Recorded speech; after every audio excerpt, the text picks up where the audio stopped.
ज्यांना ज्यांना ज्या पद्धतीनं बोलता येतं तो जिव्हाळ्याचा माणूस या सांगोला तालुक्याचा भगीरथ आमदार शहाजीबापू पाटील साहेब, ज्या माझ्या तरुणांनी जीवाचं रान करून अखंड लोणारी समाज एक केला, जे लढले, तालुक्यात वाढले, धावले, घाबरले नाहीत, चित्त विचलित केलं नाही, एका ताकदीने एकजुटीने लढले असे संतोष कारंडे, दत्ता नरळे, बाबासाहेब खांडेकर आणि डायरेक्ट ऑपरेशन करणारे डॉक्टर सुदर्शन घेरडे या चार बहादरांचं सगळ्यांनी आणि बापूसाहेबांचं आपण जोरदार टाळ्या वाजवून या ठिकाणी स्वागत करायचं. आपणा सगळ्याला माहिती आहे या महाराष्ट्रामध्ये अनेक चळवळी झाल्या. चळवळी करत असताना गोरगरिबाच्या घरातल्या खेड्यापाड्यातल्या बहुजनांच्या पोरांनी चळवळी केल्या. कोणत्या गाव तग्याच्या, जमीनदाराच्या, इनामदाराच्या पोरांनी चळवळ केल्या नाहीत. या सांगोला तालुक्याचा इतिहास आहे, या मातीला इतिहास आहे. चळवळ कशी होते तुम्ही बघितलंय, तुम्हाला सगळ्याला माहितीये. मला सामाजिक थोडं कमी आणि राजकीय जास्त बोलता येतं, पण तुम्हाला आवर्जून सांगतो बापूसाहेब या महाराष्ट्राचा इतिहासाचे तुम्ही एक जाणकार नेते आहात. राजकारण, समाजकारण, अर्थकारण सगळ्यांना या गावाखेड्यातील सगळ्या माणसांना माहिती आहे. मित्रांनो, ज्यावेळेस डॉक्टर बाबासाहेब आंबेडकरांचं मराठवाडा विद्यापीठाला नाव द्यायचं ठरलं आणि पुरोगामी म्हणणाऱ्या या महाराष्ट्रात खूप मोठ्या दंगली पेटल्या, गोरगरिबाची, दलिताची हजारो पोरं चिरडून मारली, रक्तरंजित क्रांती या महाराष्ट्रात घडली आणि एवढं घडल्यानंतर आंबेडकरांचं नाव द्यायचं सरकारनं मान्य केलं. 50-40 वर्ष धनगर समाजानं संघर्ष केला. माणसं रानरान मेंढरा मागली, मेंढकी शेळ्या मागली, जनावर राखणारी गोरगरिबा धनगराची पोरं तहा पडून मंत्रालयापर्यंत चालत गेली, नागपूरला चालत गेली आणि अनेक समाजाचे नेते पुढे आले. त्यावेळेस कुठं अहिल्यादेवी होळकरांचं नाव दिलं आणि तुम्ही तर चार बहादरांनी 2-3 तालुक्यातली माणसं गोळा केली. काय जादू केली तुमची तुम्हाला माहिती. 6 दिवस उपोषण, 4 महिन्याचं नियोजन, 2 आमदार एवढी जुळणी तुम्ही केली आणि 6व्या दिवशी सरकारनं मान्य केलं. याचं कारण आहे मित्रांनो, पूर्वी रामराज्य होतं, नंतर छत्रपतींचं राज्य आलं. दोन्हीही देणारी माणसं होती. लोणार समाजासाठी आज आनंदाचा क्षण आहे. आज समाज जरी छोटा असता, गावखेड्यातला असता,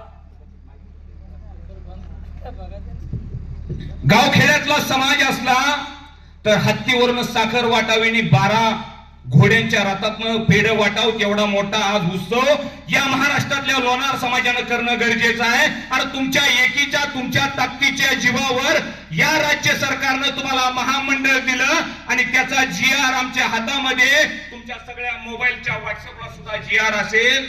कारण देणारा नेता देव असतो. देणारा नेता एकनाथरावजी शिंदे साहेब देव आहेत, देवेंद्रजी फडणवीस साहेब देव आहेत, अजितदादा पवार साहेब देव आहेत. मागणारे नेते सुद्धा तेवढेच प्रामाणिक आहेत. आमदार शहाजीबापू पाटील साहेब असतील, जयकुमार गोरे असतील, गोपीचंदजी पडळकर असतील, अन्य त्यांच्या पद्धतीनं अनेक नेते असतील, ते मागणारे सुद्धा प्रामाणिक आहेत. आणि तुमच्या मना जे मागायला गेले होते, भांडत होते, ते सुद्धा नीतिसंपन्न आणि प्रामाणिक होते. म्हणून हे महामंडळ घडलं. म्हणून मी या ठिकाणी सकल लोणार समाज आणि लोणार समाजावरती प्रेम करणाऱ्या गोर गरीब 18 पगड जातीतल्या सगळ्या बांधवांना सांगतो, जर आपण एकीनं, एका ताकदीनं एकत्र आलो, एकामेकाची मन जुळली अंतःकरणानं जर आपण एकत्र राहिलो तर निश्चितपणे एक परिवर्तन घडवू शकतो. हे निश्चित झालंय. तुम्ही सगळे याचं आम्ही बघितलं. संतोष भाऊ, तुम्ही सातत्यानं या तालुक्यामध्ये येता, नवत्रेसर पळतात. बाबासाहेब आमचा बोलतो, सुदर्शन घेरडे तर ते सुदर्शन चक्र आहे, ते कधी कुणाच्या मागे लागल सांगता येत नाही. एक राजकारण, एक वेगळा व्यसंग असणारा माणूस आहे. बापू या माणसं सातत्याने यायचे आपल्याकडं. शिवा बापू सारखा जाणता माणूस, फंटू भुजबळकर सारखा जाणता माणूस, दिलीप शेठ हिप्परकर सारखा जाणता माणूस, दुर्वा शेठ हिप्परकर सारखी जाणती माणसं, लखन या गावातले सर आहेत. ही जाणती माणसं सातत्यानं या नेत्याकडे आमच्या यायची आणि मागणी करायची. महामंडळ असलं पाहिजे. महामंडळाचं बापू राज्यभर वातावरण चाललंय. महामंडळासाठी प्रत्येक आमच्या जिल्ह्यातनं माणसं, नंदुरबार मधनं माणसं उठलेत, नांदेड मधनं माणसं आलेत, धुळ्यातून माणसं आमची गोळा व्हायला लागलेत, या ठिकाणी यवतमाळ मधून माणसं आमची यायला लागले, सांगली, सातारा, सोलापूर, पश्चिम महाराष्ट्रातून माणसं यायला लागलेत. बापू काहीतरी करावं लागतं. आणि गिरडे साहेब, आम्हाला अभिमान आहे, तुम्ही मागणी केली आणि आमच्या नेत्यानं तुमच्या मागणीला मान्य करून एकनाथरावजी शिंदे साहेबांना लोणार समाजाचं आर्थिक महामंडळ मिळावं म्हणून 17/2/2024 ला तुमच्या सगळ्याच्या विनंतीला मान्य देऊन बापूंनी आर्थिक विकास महामंडळ द्यावं म्हणून ज्या महाराष्ट्रातला गोरगरिबांसाठी, गोरगरिबांच्या प्रती ज्यांची प्रामाणिक भूमिका आहे असे अनेक नेते आहेत, त्यामध्ये आमचा नेता एक नंबरला आहे, याचा सार्थ अभिमान आम्हाला आहे. आणि म्हणून लोणार समाजाला पहिलं पत्र बापूंनी दिलं. तुम्ही आता सांगितलं लोणार समाजाला वास्तू द्या, लोणार समाजाला जागा द्या. आम्हाला अभिमान आहे, गावखेड्यातली 24, 25, 30 गावातली तरुण लोणार समाजाची पोरं एकत्र केली. जी बिचारी झोपली होती, ज्यांना समाजाप्रती काहीच माहित नव्हतं, झोपलेली माणसं जागी केली, जागी झालेली उठवून बसवली, उठवून बसवणारा चालायला लावलं, चालायला बोलायला लावलं. आणि या तालुक्यामध्ये रण रण रण वातावरण पेटवलं तुम्ही सगळ्यांनी. एक ताकद निर्माण केली, एकी निर्माण केली. बापूंच्या पाठीमागे तुम्ही सातत्यानं पाठपुरावा केला. या तालुक्यातल्या सगळ्या नेत्यांना तुम्ही जागृत करण्याचं काम केलं आणि सांगितलं आमचं हक्क हे, आमचा अधिकार हे.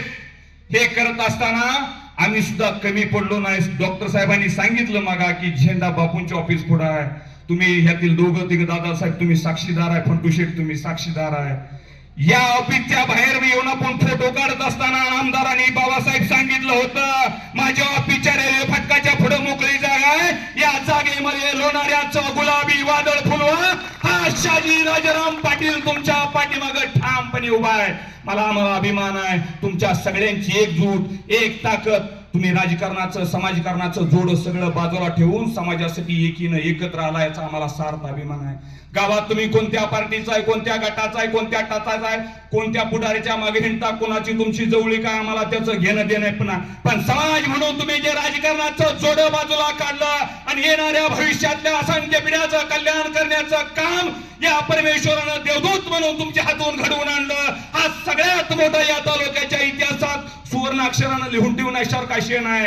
या तालुक्यामध्ये आमदार साहेबांनी सुद्धा 5,000 कोटीचा निधी आणलाय. भल्या भल्या गाड्यांना लिहिता सुद्धा येत नाही 5,000 कोटी कसं लिहायचं, आकडा सुद्धा लिहिता येत नाही. आता राजकारणाचा मी बोलणार नाही, पण 2-3 मुद्दा आम्हाला यावर आवर्जून सांगतो. 5,000 कोटीचा निधी आणताना या गावखेड्यातून तालुक्यापर्यंत जात असताना असंख्य लोकांनी आम्हाला सांगितलं 5,000 कोटी तुमचं कागदावरच आहेत, 5,000 कोटी तुमचं कागदावरच आहेत. मला या ठिकाणी आपण सगळी संघर्षातून पुढे आलेली माणसं आहोत. संघर्षाची भूमिका सांगताना थोडं एक आवर्जून उल्लेख करायचा आहे साहेब. तुम्हाला सगळ्याला माहिती आहे, इथं जाणती बसलेली सगळी माणसं आहेत. गोडशी कंपनी आहे, बाड कंपनी आहे. तुम्हाला माहित होतं तर 90च्या दशकामध्ये चिक महूदचा एक पोरगा, पाटील घराण्यातला पोरगा या सांगोला तालुक्यात जायचा. एकदा असंच झालं, 90च्या सालामध्ये तहसील कार्यालय खूप मोठी गर्दी झाली आणि गर्दी एवढी मोठी होती, इकडं पंचायत समितीपर्यंत, तिकडं पाक रेल्वे फाटकापर्यंत, खाली विद्या मंदिर पर्यंत तोबा गर्दी जमली. आणि गर्दीमध्ये एक फुनग गोर पान पाटलाचं पोरग जीपच्या टापावर उभा राहून टाचा उचलून सांगत होतं माझ्यावरती विश्वास ठेवा, मी तुम्हाला टिंबूचं पाणी आणून देतो. माझ्यावरती विश्वास ठेवा, मी तुम्हाला म्हैसाळचं पाणी आणून देतो. माझ्यावरती विश्वास ठेवा, 200 किलोमीटरची उजनी तुम्हाला आणून देतो. गडी तालुक्यातलं कसं होतं तुम्हाला सगळ्यांना माहिती आहे. गडी म्हणलं काय बोलतो, किती बोलतो, कसा बोलतो, उजनी कुठं, टिंबू कुठं, बोलतो किती. असंच खेड्यापाड्याने नेतं गेलं की कोळ्याकलं गडी, घेरडीकलं गडी, जवळ्याकलं गडी, नारळाकलं गडी, पाऱ्याकलं गडी, अकोल्याचं गडी, वासूचं गडी, महोदाचं गडी. धोत्र वर धरायचं, खोचा तसाच सोडायचं, इजारी वर धरायचं. उठा उठा, टेंबू आलं, टेंबू आलं, टेंबू आलं, टेंबू आलं म्हणून कालवा करायची. साहेब, संघर्ष असाच असतो. 35 वर्षाचा संघर्ष माझ्या नेत्याच्या 5वीला पुजला. संघर्ष करत असताना धनगर महागा आला, मराठा महागा आला, लोणारी महागा आला, हटकर महागा आला, सनगर महागा आला, लिंगायत महागा आला, ब्राह्मण महागा आला, चंबार महागा आला, कुंभार महागा आला. 18 पगड जातीची गोरगरिबाची मोरमजुरी करणारी, मेंढरा महाग धावणारी, शरडा महाग पाळणारी, बहुजनांची दलिताची पोरं एकत्र आली. माझ्या नेत्यानं मान सहन केला, अपमान सहन केला, दारिद्र्य बघितलं, पश्चाताप बघितलं. माझा नेता वडाप न फिरला, तुम्ही सगळे साक्षीदार आहात. गरिबी अनुभवली, कपड्या उन्हात तालुक्याचा फिरायचा माझा नेता बंद झाला. तुम्हा सगळ्याला माहितीये लोकांनी किती टीका केल्या, किती अपमान केला. अरे तुम्ही एवढं भरभरून दिलं. 35 वर्षानंतर एक पोरग या तालुक्याला टेंबू खेचून आणू शकलं. म्हैसाळचा 2 TMC पाणी आणलं. निरा उजवा कालवा कायमस्वरूपचा भरून देण्याचं काम केलं. आणि उजनीचा 14 गावाला पाणी येत असताना तुम्हा सगळ्याला माहितीये माझा नेता बेडवरती झोपला होता. बेडवरती झोपल्यानंतर लोकांनी चर्चा काय केली? चर्चा काय केली? बापू ह्याच गावांना पाणी येणार आहे एवढं तरी सांगू द्या आम्हाला. पाणी ह्याच सांगू का नको? ऐका बापू, पाणी ह्याच भागाला येणार होतं. तुम्ही दवाखान्यात होता. महामंडळाची पोरं त्यावेळेस रस्त्यावर येत होती. तालुक्यात चर्चा काय? बापू आजारी आता बापू येत नाही. बापूची किडनी गेली. बापूचं लिव्हर खराब झालं. बापूचा पाय गेला. बापूचा हात गेला. बापूची शुगर वाढली. बापूचा BP वाढला. त्या सगळ्यांना सांगा महाराष्ट्राच्या मुख्यमंत्री एकनाथ शिंदे साहेबांना या तालुक्यात एकदा मुलाखत द्यायला हवा. एकनाथ शिंदे साहेब सांगतील बापू तुम्ही बेडवरती होता. तुमच्या हातात सलाईन होती, छातीत सलाईन होती, पाय सुजले होते. एकनाथ शिंदे साहेबांनी विचारलं बापू काय आता अपेक्षा आहे तुमच्या? काय करायचंय मला सांगा, मी तालुक्यात लक्ष देतो. तुम्ही एवढंच सांगितलं. लोटीवाडी पासून लक्ष्मीनगर पर्यंत, नरळीवाडी पासून कमलापूर पर्यंत 16 गावात माझ्या पाणी नाही. राजकारणापेक्षा समाजकारणात जोडलेली माणसं आहेत. पाणी पाणी म्हणून माणसं घरदार सोडून गेलेत. तरणी बांड पोरं उसाचा कोयता घेऊन फॅक्टरीला गेलेत. माय भगिनीच्या डोक्यावरती वसईची पाटी आहे. एवढं थांबवण्यासाठी माझ्या जीवनाचं काही जर झालं तर साहेब चालल, पण जे उजनीचं 2 TMC पाणी थांबलं तेवढं पाणी द्या. आणि बापू यश आलं. तुम्ही दवाखान्यात होता. एकनाथ शिंदे साहेबांनी उजनीचं पाणी दिलं. त्याच एकनाथरावजी शिंदे साहेबांनी माझ्या गरीब लोणारेच्या पोरांची हाक ऐकली. अजितदादा पवार आणि देवेंद्र फडणवीस साहेबांच्या साथीनं लोणार समाजाला सुद्धा महामंडळ दिलं. ही तुमची सगळ्यांची ताकद, ही सगळी तुमच्या सगळ्यांची एकी माझ्या गरीब लोणार समाजाच्या आणि 18 पगड जातीच्या पाठीमागे ठाम उभा राहावे. या महामंडळाची नियुक्त करताना या तालुक्यातला बापू किमान 2-3 प्रतिनिधी तर जावेत ही माझी प्रामाणिक अपेक्षा आहे. आणि अखंड लोणार समाजाची हीच भूमिका आहे. एवढंच बोलतो आणि थांबतो. जय हिंद, जय महाराष्ट्र, जय लोणार.